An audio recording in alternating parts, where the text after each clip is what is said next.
Au cœur de l'Afrique de l'Ouest, un pays au riche passé et à l'avenir prometteur a émergé comme l'un des phares de la transformation économique et politique du continent. La Côte d'Ivoire, une nation autrefois déchirée par des décennies de troubles politiques et de conflits, a entrepris un voyage extraordinaire vers la stabilité, la prospérité et l'unité sous la direction de son président déterminé, Alassane Ouattara. Un an après son arrivée à la présidence en 2012, le chef de l'État avait fait de l'émergence en 2020 son principal slogan, un leitmotiv qu'il avait ensuite abandonné alors que l'échéance approchait, mais à l'image de Félix Houphouët-Boigny, le premier président ivoirien, Alassane Ouattara veut laisser une image des bâtisseurs dont les grands travaux sont aussi un outil politique. À Abidjan, la politique des grands travaux bat son plein. Depuis le pont, on aperçoit au loin le stade Félix Houphouët-Boigny réhabilité. L'enceinte a été agrandie pour accueillir 40 000 spectateurs et mise aux normes pour la CAN début 2024. Sous le pont, la baie des Cocody est aménagée afin d'y installer une marina. Un métro traversant la métropole du nord au sud doit voir le jour dans quelques années et à la sortie du pont, il est difficile de rater les travaux de la future Tour F, annoncée comme l'une des plus hautes d'Afrique, mais ça, on y reviendra un peu plus tard dans la vidéo. Ces réalisations s'inscrivent dans ce que politiques et citoyens surnomment déjà le deuxième miracle ivoirien, une période de forte croissance économique après des années de crise. Le premier avait eu lieu après l'indépendance dans les années 60 et 70 grâce aux retombées du cacao dont le pays est toujours le premier producteur mondial. L'Hôtel Ivoire, ouvert en 1963 et la pyramide en 1973, en étaient sans doute les plus beaux symboles avec la cathédrale Saint-Paul construite au début des années 80. Au cours des dernières années, la Côte d'Ivoire a subi une métamorphose remarquable, passant d'une nation divisée et meurtrie à une économie en pleine expansion, une société en pleine transformation et un acteur clé sur la scène mondiale. Avec une population estimée à 28 millions en 2021 et une superficie de 322 462 km², la Côte d'Ivoire fait face à d'importants défis pour assurer l'accès à l'eau potable pour tous.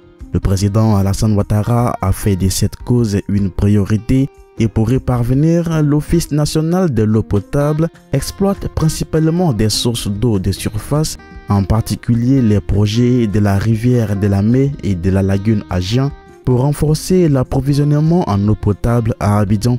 En ce qui concerne l'accès à l'eau potable en milieu rural, l'ONEP met en œuvre des systèmes multi-villages et convertit les pompes en motricité humaine en système de pompage hybride, solaire et manuel pour garantir un accès durable à l'eau potable dans les zones de densité moyenne.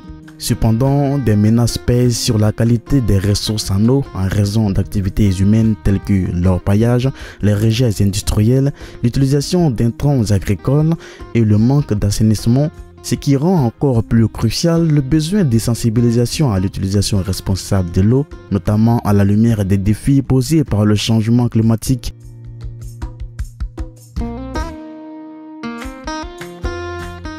Depuis 2011, la Côte d'Ivoire a axé ses efforts sur la mise aux normes et la réhabilitation des infrastructures de santé à travers le pays.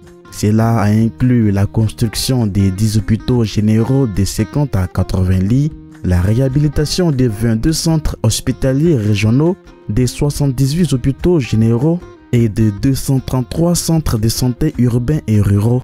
Le budget de la santé a augmenté de 70% depuis 2011, atteignant 720 millions d'euros en 2022. Le nombre d'établissements sanitaires des premiers contacts est passé de 2023 en 2016 à 2705 en 2019, soit une hausse de 25% en 3 ans, portant le total à plus de 4000 infrastructures sanitaires. Des centres spécialisés dotés de plateaux techniques de pointe ont également été créés, tels que le Centre national de radiothérapie pour le traitement des cancers. En 2019, la Côte d'Ivoire a mis en place la couverture maladie universelle, la CMU, offrant un accès aux soins de santé de base aux populations les plus défavorisées. Les cliniques privées ont bénéficié de cette initiative car elles réalisent une part significative de leurs revenus grâce aux assurances et aux mutuelles. Le marché des dispositifs médicaux en Côte d'Ivoire dépend fortement des importations qui représentent 90% et il n'y a pas de fabricants locaux.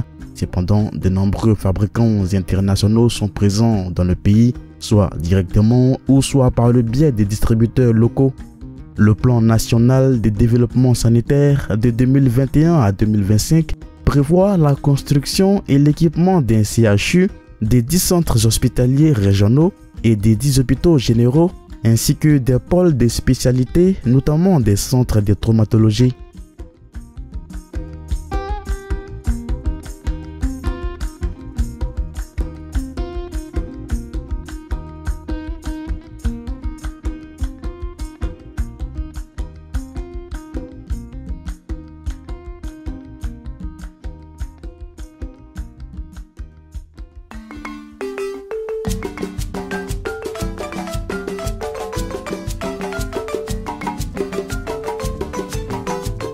La Côte d'Ivoire peut se vanter d'avoir l'un des taux d'électrification les plus élevés d'Afrique aujourd'hui, avec une capacité installée en production passée de 1391 MW en 2011 à 2548 MW en 2022, soit une augmentation de 83,2%.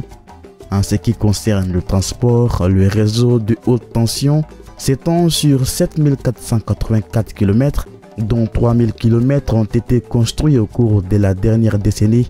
Quant à la distribution, 10 934 postes ont été ajoutés au parc existant de 18 691 postes, ce qui représente une augmentation de 141% sur la même période.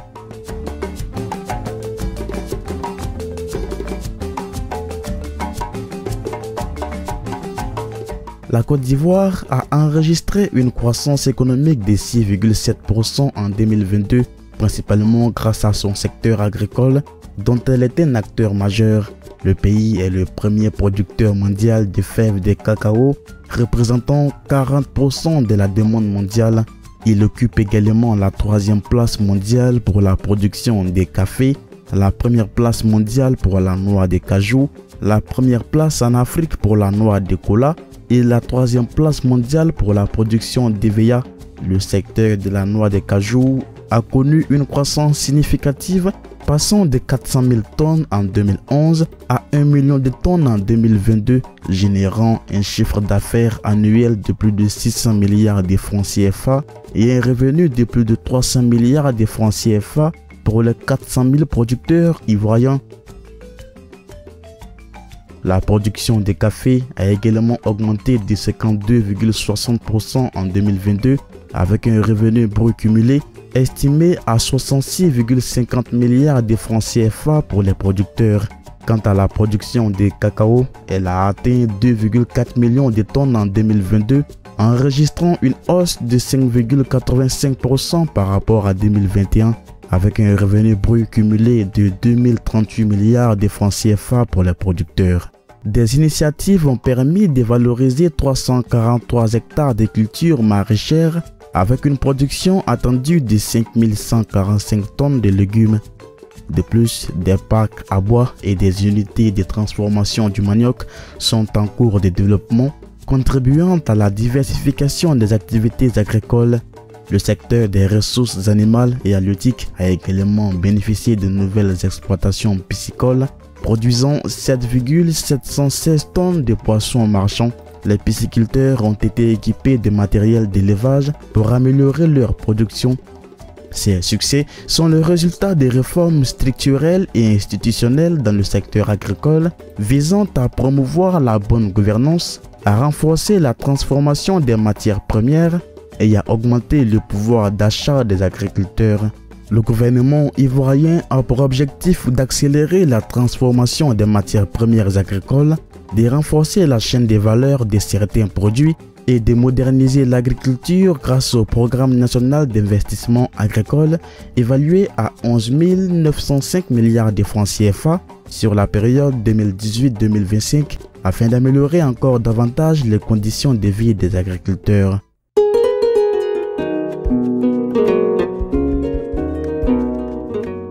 Atteignant la 3e place régionale et la 132e place mondiale selon l'Union africaine des télécommunications, la Côte d'Ivoire se positionne comme un acteur majeur dans le domaine des technologies de l'information et de la communication en Afrique de l'Ouest. Cette progression est le résultat des réformes juridiques et institutionnelles mises en place par le gouvernement. Sur le plan juridique, des lois relatives aux télécommunications, à la cybercriminalité, aux transactions économiques, au code postal et à la protection des données ont été promulguées. Au niveau institutionnel, des entités comme l'ARTC, l'autorité de régulation des télécommunications de Côte d'Ivoire, ont été créées pour réguler le secteur. Le pays compte plus de 37 millions d'abonnés à la téléphonie mobile, générant un chiffre d'affaires de plus de 1000 milliards de francs CFA. L'État s'est engagé dans la digitalisation des services publics et dans la promotion d'une société où le numérique est essentiel pour la transformation technologique et structurelle. La pandémie de Covid-19 a testé l'écosystème numérique, mais le pays s'est adapté pour maintenir les activités socio-économiques, montrant la nécessité d'adopter des solutions numériques pour le développement. Il est urgent de poursuivre la digitalisation des processus, conformément à la vision du feu Félix Houphouët-Boigny qui déclarait que l'avenir appartient à la science, à la technique et à la technologie. Le numérique est devenu essentiel dans tous les domaines, de l'éducation à la gouvernance en passant par la santé. L'alphabet du XXIe siècle est celui qui ne maîtrise pas les outils informatiques et les pays qui ne s'alignent pas sur les normes numériques risquent de prendre du retard. Le numérique favorise la création d'emplois, la croissance économique et contribue au PIB. En 2020, il a représenté environ 8,6% du PIB en Afrique subsaharienne, soit environ 142 milliards de dollars américains. La Côte d'Ivoire s'efforce de démocratiser l'accès à Internet, de résoudre les problèmes d'infrastructure et de développer ses propres compétences en technologie. Cela nécessite un engagement politique fort et la formation de la main-d'œuvre locale. Mais il reste des défis à relever, notamment en matière d'accessibilité à Internet, d'infrastructures, de fabrication locale d'ordinateurs et de développement des compétences numériques. Le gouvernement ivoirien s'engage à fournir une éducation de qualité pour tous, en particulier pour les filles et les zones rurales, grâce à des réformes telles que la loi de 2015 sur la scolarisation obligatoire des enfants de 6 à 16 ans.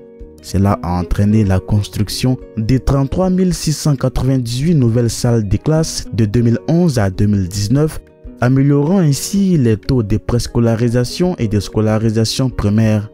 En 2019, le taux brut de préscolarisation a augmenté de 10,5% par rapport à 9% en 2016 et le taux brut de scolarisation primaire a atteint 100,30% avec un taux net de scolarisation de 91,49% en 2020. Cependant, des défis subsistent, notamment l'accès limité à l'éducation dans certaines régions, en particulier les zones rurales, avec près de 80% des enfants en âge scolaire n'ayant pas accès à l'éducation. Les disparités persistent dans les zones urbaines et rurales, ainsi qu'en fonction du statut socio-économique. L'accès des filles à l'éducation primaire reste un défi majeur, surtout dans les régions nord du pays. La qualité de l'enseignement est également un défi, car un faible pourcentage d'élèves atteint le niveau de compétences attendues en lecture et en mathématiques. Environ 10% de la population scolaire ne fréquente pas le système éducatif. Le manque de manuels scolaires, d'infrastructures adéquates et les violences, y compris les violences basées sur le genre, contribuent à ces défis persistants dans le système éducatif ivoirien.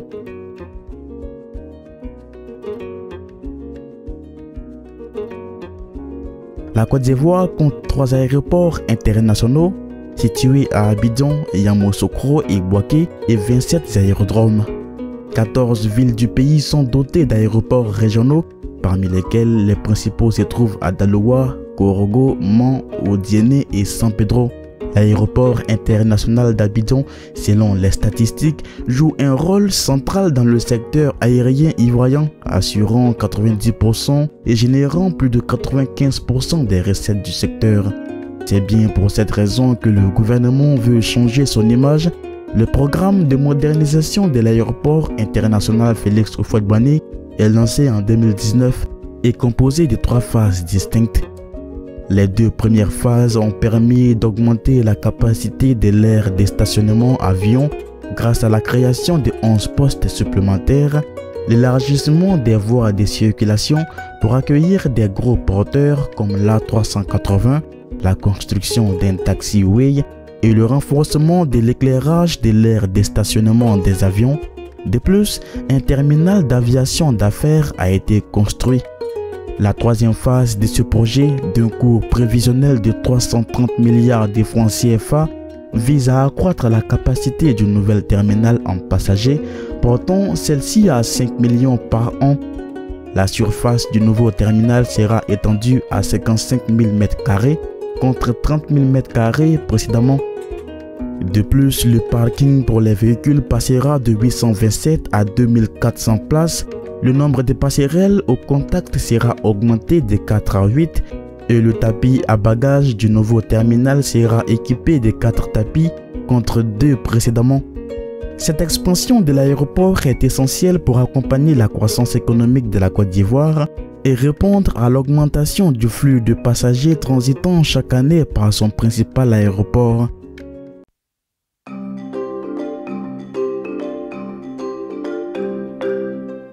Et justement, sur la route de ce même aéroport, s'est dressé le parc d'exposition d'Abidjan, inauguré en juillet 2023.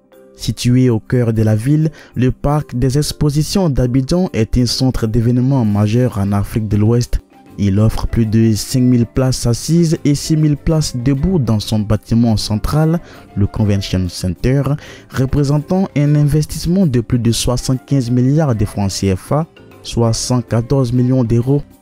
Construit par le groupe PFO Africa, ce projet vise à répondre aux besoins d'événements internationaux allant des expositions commerciales aux festivals culturels avec un impact économique et culturel significatif pour la Côte d'Ivoire.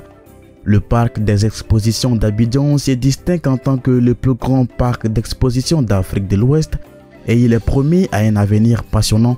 Des plans d'expansion ambitieux sont en cours visant à introduire de nouvelles zones d'exposition, des espaces multifonctionnels et des technologies innovantes pour renforcer encore sa position en tant que centre d'événements de premier plan.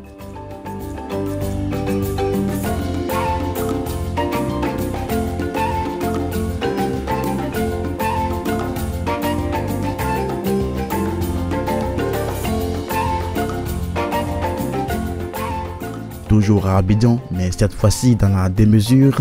Oui, puisque le pays rêve grand. Elle atteindra plus de 400 mètres de hauteur avec 76 étages et une surface de 140 000 m².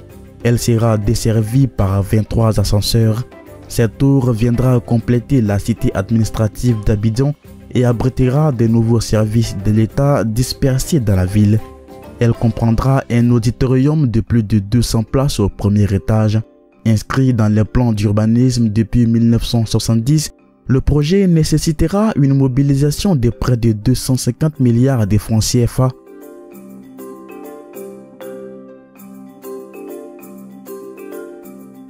Toujours dans les projets, le projet d'aménagement de la baie des Cocody à Abidjan vise à transformer la région en un lieu touristique et écologique majeur.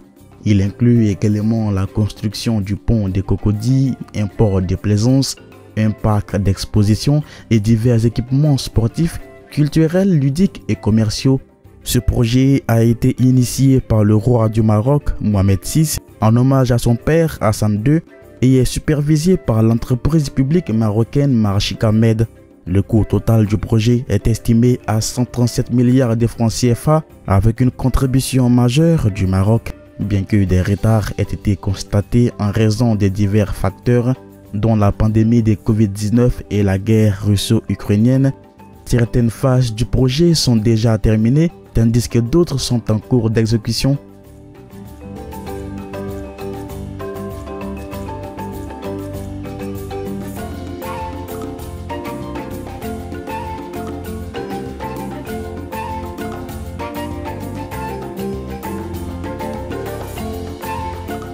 En collaboration avec l'Arabie Saoudite cette fois-ci, 144 immeubles R+7 composés de 4464 appartements et plusieurs autres infrastructures de proximité dont le plus grand mall d'Afrique de l'Ouest seront construits à Elokate dans la commune de Bingerville.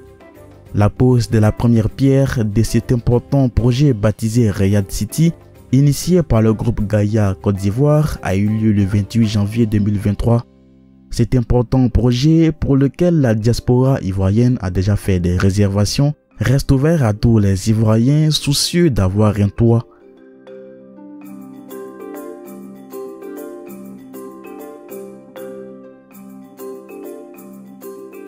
Un réseau routier bien développé et entretenu est un élément vital de l'infrastructure d'un pays ayant un impact significatif sur l'économie, la société et l'environnement. Il favorise la croissance économique, améliore la qualité de vie, assure la connectivité régionale et nationale et contribue au développement global du pays. Et ça, la Côte d'Ivoire l'a compris car depuis son indépendance, elle a investi de manière significative dans le développement et la modernisation des transports, que ce soit pour les personnes ou les marchandises, notamment dans les secteurs du transport routier, ferroviaire, maritime et aérien. Les pays voisins enclavés comme le Burkina Faso, le Mali et le Niger, ou non enclavés comme la Guinée, dépendent fortement des infrastructures de transports ivoiriennes. Au cours de la période de 2011 à 2022, la Côte d'Ivoire a considérablement étendu son réseau routier, passant de 6500 km de routes bitumées à plus de 7500 km avec 2000 km de routes supplémentaires actuellement en construction. L'autoroute des Grands Bassam s'inscrit dans le cadre du corridor Abidjan-Lagos, un projet régional, tandis que l'autoroute du Nord est destinée à relier Abidjan à Ouagadougou, la capitale du Burkina Faso.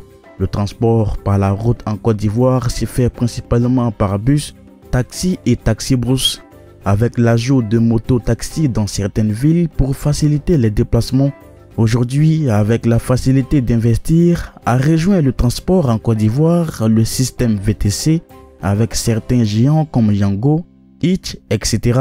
À Abidjan, le transport urbain est dominé par les bus de la Sotra, les taxis ou Woro Woro et les mini-cars ou Baka, mais d'autres moyens de transport plus modernes sont envisagés, notamment le métro d'Abidjan et le système BRT. Un système de transport public qui vise à améliorer les capacités et la fiabilité de la mobilité de la ville. Le métro reliera à Niamey à l'aéroport international Félix Houphouët-Boigny et desservira plusieurs communes de la ville. Dirigé par Bouygues, Alstom et Keolis, son coût est estimé à 1,36 milliard d'euros. Il comprend la construction de 18 stations, 21 ponts ferroviaires et routiers ainsi qu'un viaduc. La ligne 1 transportera 540 000 passagers par jour, contribuant ainsi au désengorgement, au désenclavement et à l'assainissement de la ville, en créant au passage plus de 2000 emplois. Ce projet s'inscrit dans le plan national de développement de 2021 à 2025 de la Côte d'Ivoire. Dans les autres villes du pays, notamment Yamoussoukro, Bouaké, San Pedro et Korogo, la Sotra a finalement rejoint les taxis, voitures et motos et les mini-cars pour certaines.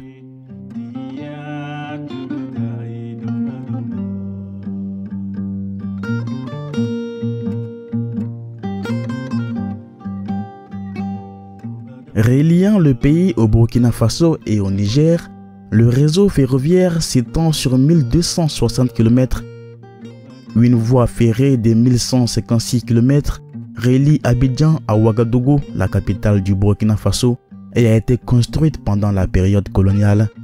Cette ligne joue un rôle crucial dans le transport des marchandises, notamment le bétail, et des personnes entre la Côte d'Ivoire et les pays voisins. Elle a transporté environ 1 million de tonnes de marchandises. La réhabilitation de la ligne a débuté en septembre 2017 avec un coût de 262 milliards de francs CFA, environ 400 millions d'euros. Ces travaux visent à prolonger la ligne jusqu'à la ville de Kaya, estimée à 100 km au nord de Ouagadougou, avec une extension prévue jusqu'à Tambao pour transporter le manganèse extrait de cette région.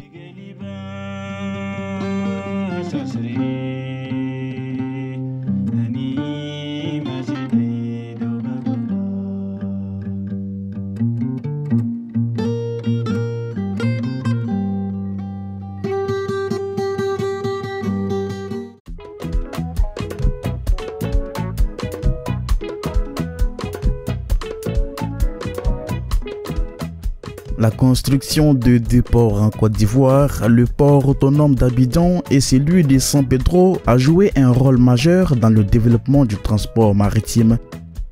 Le port autonome d'Abidjan est considéré comme le poumon de l'économie ivoirienne et est classé premier en Afrique de l'Ouest et deuxième en Afrique après le port de Durban en Afrique du Sud. Ces ports sont équipés d'installations modernes qui permettent de desservir les pays enclavés de la région. Le port d'Abidjan s'étend sur plus de 770 hectares et abritant 60% des industries du pays. En vue de son extension, il a réceptionné 6 nouveaux portiques et 7 grues à portiques sur pneus. Le deuxième terminal à conteneurs a été équipé de 6 portiques de quai, 13 portiques de parc et 36 tracteurs électriques permettant d'accueillir des navires porte-conteneurs de plus de 14 000 conteneurs avec un tirant d'eau de 16 mètres.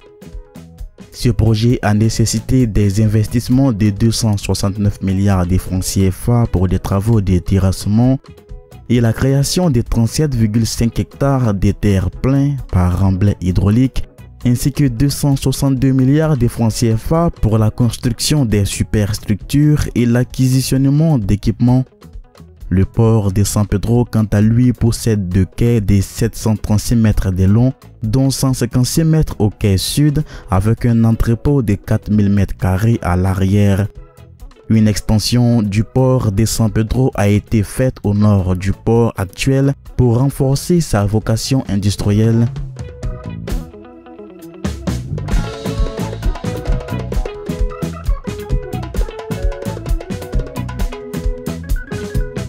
Si les autres secteurs du pays connaissent une évolution, le secteur de l'énergie n'est pas en reste.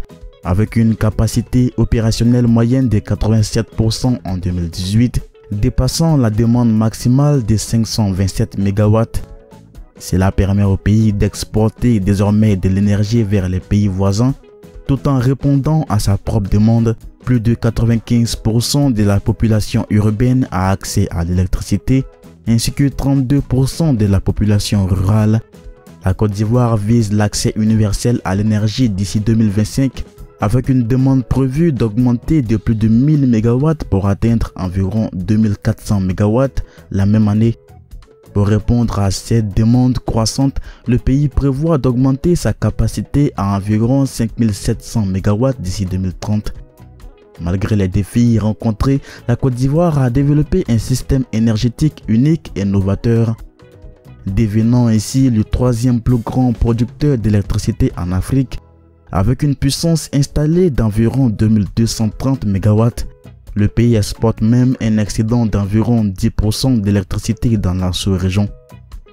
L'accès à l'électricité a considérablement augmenté, passant de 34% en 2013 à près de 94% de la population actuellement, avec un tarif social pour les abonnés les plus vulnérables. Une nouvelle découverte de pétrole et de gaz naturel a été faite par le géant italien Eni. Cette découverte, dans un bloc adjacent dans une découverte précédente, a augmenté les réserves estimées de 25%, les portant à 2,5 milliards de barils de pétrole brut et 3300 milliards de pieds cubes de gaz naturel.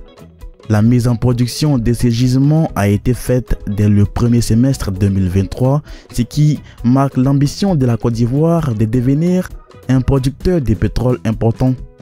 Plusieurs sociétés internationales, dont Total et Tullow Oil, ont également annoncé des découvertes significatives des ressources énergétiques en Côte d'Ivoire ces dernières années.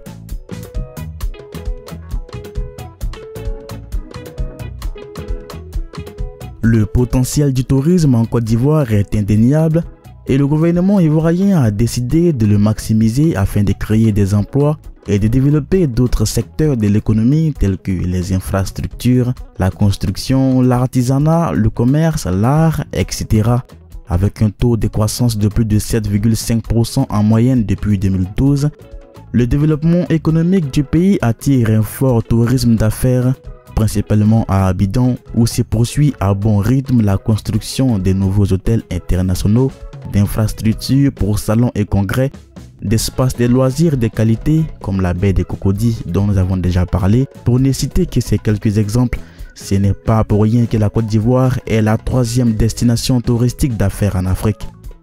Mais à part le tourisme d'affaires, la Côte d'Ivoire offre aux investisseurs intéressés le développement de son secteur touristique. Le Conseil national du tourisme, créé le 5 novembre 2019, a pour objectif de faire du tourisme le 3e pôle de développement économique et social en Côte d'Ivoire, avec la participation de tous les acteurs concernés. Le gouvernement ivoirien facilite alors la construction de nouveaux hôtels et installations sportives de qualité, promeut l'organisation de grandes compétitions internationales telles que la Coupe d'Afrique des Nations 2024, dont nous parlerons dans quelques instants, et prévoit le développement d'autres actions telles que la formation de personnel pour le secteur du tourisme, en prenant la France et l'Espagne comme référence. Le ministère du Tourisme de Côte d'Ivoire, soutenu par l'Organisation mondiale du tourisme, a organisé une table ronde à Hambourg où le ministre Siandou Fofana encourageait les investisseurs européens à participer au programme Sublime Côte d'Ivoire et où il signait des manifestations d'intérêt pour un montant de 5,8 milliards d'euros. Par ailleurs, et encore avec le soutien de l'Organisation mondiale du tourisme, la Côte d'Ivoire a organisé le premier forum mondial de cette organisation sur l'investissement touristique en Afrique. D'ailleurs, pour tous les fans de football qui suivent cette vidéo, vous remarquerez sans doute sur le short du club français Marseille la notion Sublime Côte d'Ivoire. Si le gouvernement ivoirien veut promouvoir le tourisme, il pourra aussi compter sur le sport. En effet, avec 2 Coupes d'Afrique des Nations de football, 2 médailles en taekwondo aux Jeux Olympiques de Rio 2016, des médailles d'argent et de bronze en athlétisme, la Côte d'Ivoire fait figure des grandes nations sportives. Ces résultats montrent la professionnalisation des sportifs ivoiriens et l'engagement de l'État à faire du secteur du sport un pont incontournable de l'émergence de la Côte d'Ivoire. À l'occasion, le gouvernement avait ainsi adopté le 7 juin 2017 la politique nationale des sports. Soutenue par d'importants investisseurs financiers, elle sert de cadre d'action pour le sport ivoirien. En 2019, près de 10 milliards de francs CFA ont été mobilisés pour financer des compétitions internationales. 57 athlètes ont bénéficié d'une bourse d'environ 80 millions de francs CFA. En outre, une ligne budgétaire dédiée subventionne des fédérations et des sportifs. Cet engagement de l'État se concrétise sur le terrain à travers la construction d'infrastructures sportives, tant pour les grandes compétitions comme la CAN en 2024 que pour la pratique du sport de masse. Ainsi, les stades Félix Houphouët-Boigny d'Abidjan, Alassane Ouattara de Bimpe, le stade de la Paix de Bouaké, de Charles Konabani de Yamoussoukro, Amadou Gon Coulibaly de Korogo et le stade Laurent Pokou de San Pedro ont été homologués par la CAF, la Confédération africaine de football, et reçoivent actuellement des compétitions internationales. Les sites d'hébergement de la CAN sont également construits dans les dites villes. L'un des défis majeurs reste la création d'une véritable industrie du sport, car en dépit de ses performances sportives, la Côte d'Ivoire continue d'importer l'essentiel des produits et biens d'équipement. Cette industrie du sport pourrait se bâtir ou s'y renforcer autour de la construction d'ateliers et d'unités artisanales, notamment les unités de confection de maillots, de shorts et de kimonos à l'état embryonnaire à Adjamé et à Treichville, ainsi que les fabriques de chaussures, de sport et des ballons à Yopougon. Cela permettra au sport de réduire la pauvreté par l'insertion sociale et la création de richesses et de faire corps avec la vision du président de la République, Alassane Ouattara, qui est de faire du sport un des socles de la marche de la Côte d'Ivoire vers l'émergence. Quant à la Coupe d'Afrique des Nations 2023, qui devait initialement se dérouler en juin et juillet 2023, se tiendra dans moins de 3 mois, en janvier 2024, en raison de la saison des pluies qui frappe cette partie de l'Afrique en cette période. Le tournoi continental africain aura donc lieu 2 ans après la CAN 2022 qui avait été repoussée en raison du virus de la Covid-19 et 1 an après le CHAN 2022. La Côte d'Ivoire a été retenue pour organiser la 34e édition du plus grand tournoi de football africain. C'est au stade Alassane Ouattara de Bimpe, d'une capacité de 60 000 places à Abidjan, que sera donné le coup d'envoi de la CAN 2024. Cette 34e édition de la Coupe d'Afrique des Nations concernera 24 équipes qui vont disputer le tournoi dans 5 villes, Abidjan, Bouaké, Korogo, San Pedro et Yamoussoukro, et 6 stades d'une capacité de 20 000 à 60 000 places. Ce sera alors la deuxième organisation de la CAN pour la Côte d'Ivoire qui avait accueilli le tournoi en 1984, l'année du premier sacre du Cameroun.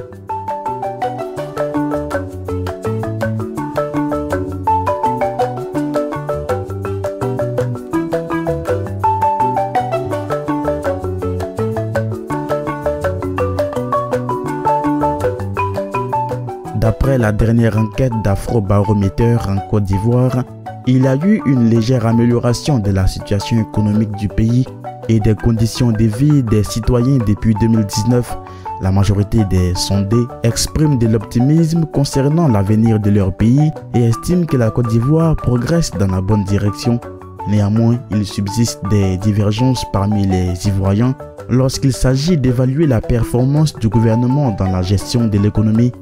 Depuis cette enquête, la Côte d'Ivoire, comme le reste du monde, a fait face à des bouleversements importants en raison de la pandémie de Covid-19 et des crises politiques.